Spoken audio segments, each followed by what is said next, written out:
My first guest is an Oscar-winning actor. He's appeared in over 70 films, including Hannah and Her Sisters, Educating Rita, and Alfie. Now, currently, you can see him in Little Voice, which earned him a Golden Globe nomination. Let's take a look. I suppose the biggest name I ever met, Monroe. Marilyn?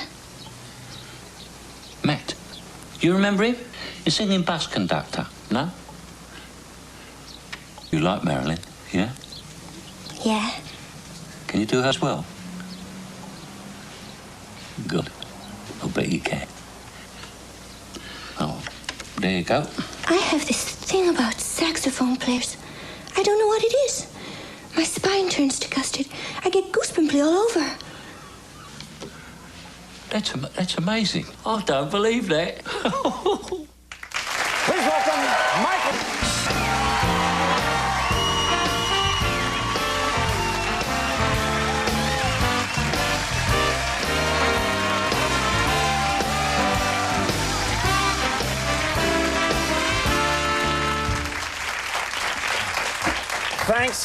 Thank you very much for coming. I like to things here. Yeah. People are saying that there's Oscar buzz on this movie. Might be up for another Oscar. I never say the O word. Never? You don't? No. I've been to the Oscars 3 times, and I've lost every time. And Wait, so, you won one? Oh, no, I was there when I won. I won for Hannah and Her Sisters. So the thing is, I figure if I don't turn up, I win. But I turned up for Alfie and for Educating Rita.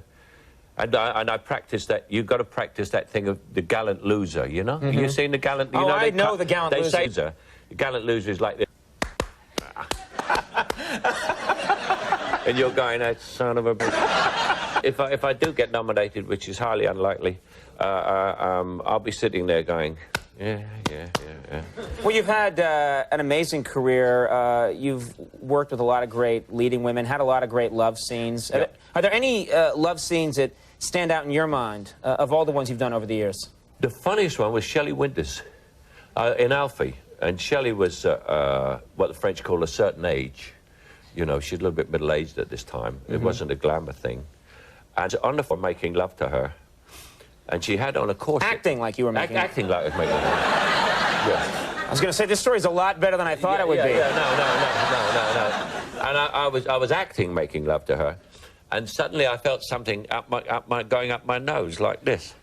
And I looked down, and one of the sort of stays out of the corset had come out and was going right up my nose.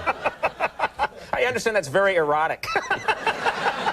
Yeah, I didn't see the erotic side of that one. No, but she was funny because I was a bit nervous because I was acting with Shelley Winters, you know, and she was a big American star.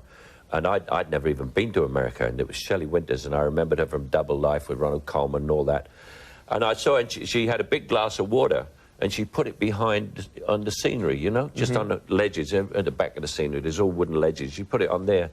And my mouth was all dry with nerves, and I had to come in the door, so I thought, I'll have a drop of her water. And I took a big gulp, and it was vodka. And you know when you sort of drink alcohol and you think it's water, you know, and then I had to go on and do a scene with her. Yeah. But she's great, Shelley. She's great. Was she shocked? Was she mad that you took her vodka, or no? She wasn't. No, I didn't tell her. She didn't notice. She didn't notice. Good for you. You met John Wayne, I understand? John Wayne, yeah. Did he give you any advice? I met John Wayne. I was in the Beverly Hills Hotel, very new from England, and I was going to do a picture, and I was in the lobby, and John Wayne came walking in, and he was making Hondo, and he had that big black hat on, and he was covered in dust and stuff, and he got out of a helicopter which had landed on the green out the park outside the Beverly Hills, and he came in. And I, of course, stood there thunderstruck. You know, it was John Wayne, and he was in the full stuff. He was a big guy. And then he saw me, and he said, "What's your name?" So I said, Michael Caine. He said, "Are you in that film, Alfie?" And they'd just been showing Alfie. That's why I was there. I was publicizing it. And I said, "Yeah." He said, "Well, let me give you a bit of advice." He said, "Talk low, talk slow, and don't say too much." He said, "Also, never wear suede shoes." I said, "Never wear suede shoes?" So he said, "Yeah." He said, "Because you'll be in the..." Where's my... I can do an impersonation of John Wayne, and I'm not doing it. You had me convinced. I just went there. I know what it is. I got a cold. I got a cold. That's right. Okay. He said, yeah. No, I'm not going to do it now because it'll spoil the joke. Oh, come on! You can't do this to us. He said, listen, kid. He said, never wear suede shoes.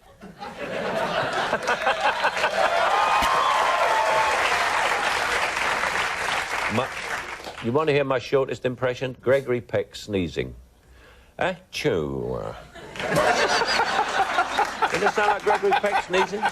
Anyway, John Wayne said to me... We're never going to get to the end of the story. No, we will. John Wayne said to me, he said, never wear suede shoes. I said, why not? He said, because you'll be standing in a toilet taking a pee. He didn't say pee.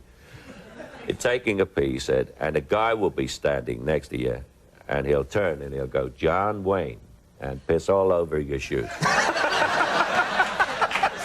Worst advice I've ever heard.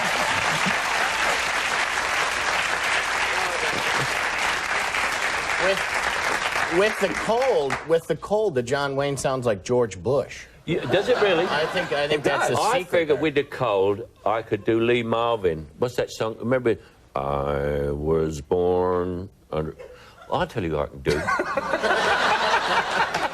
What medication are you taking for the cold? As you can tell, quite a lot. I said, you're on the Conan O'Brien show. I said, I've got to do something.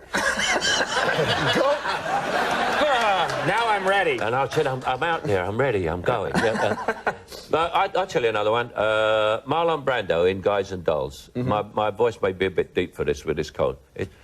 Your eyes are the eyes of a woman in love. But oh, how they give you away. It's better without the cold. Have you done it for him? He might not take kindly.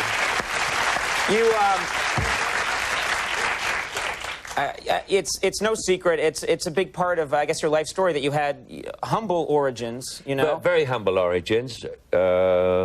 People always say he's very humble and has a great deal to be humble about. You know, I think Oscar Wilde said that first. But you, early in your career, it was a struggle. When you first started to make money, serious money as an actor, your success in the 60s, what did that feel like? Did you go overboard, or were you pretty reasonable about it? Well, the very first thing you do when you make money, if you're really poor, is you never have enough clean stuff. You know, you're making shirts last 2 days and washing your own socks in the sink and hanging them out the window and stuff like that, because that's what we used to do. And the strangest thing you do when you make money, it seems to me, is hygiene. You buy the hundreds of pairs of things so that you can always wear clean stuff. And then you get very, very carried away with yourself. And I couldn't drive a car because I'd never had enough money for driving lessons, let alone a car. And I was 30 years old. And the first car I bought was a Rolls Royce.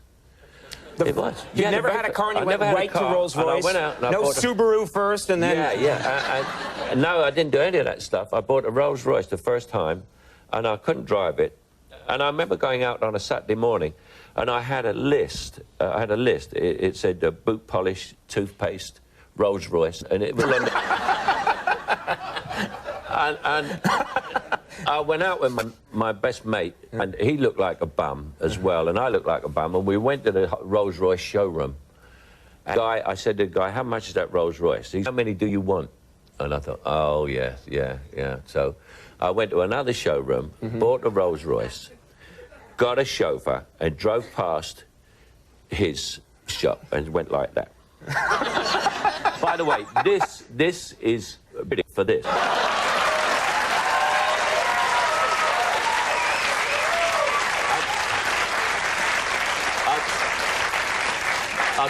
Well, thanks for clearing up the confusion. Well, I was worried people might not clearly know. No, but they might have thought it was a victory sign. But the victory sign is that. That's Winston Churchill. That is this. That is this.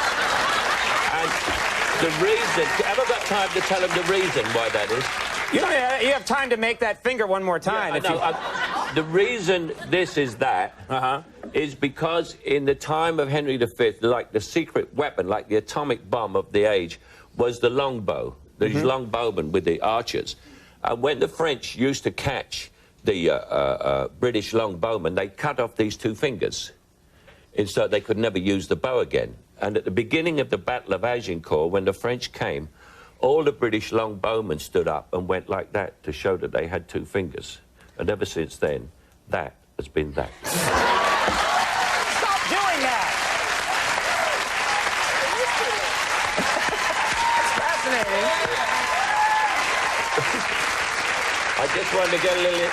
I wanted to It's amazing you could give the finger like 4 times and people could learn something while you were doing it. It's education. They told me this program was educational. So now certainly is you've tonight. learned something. The movie Little Voice, which is fantastic, is in theaters now, and we're just thrilled that you came by. Well, thank you. Yeah, thank you very much. Michael Caine, everybody, and best of luck. Thank you. Great.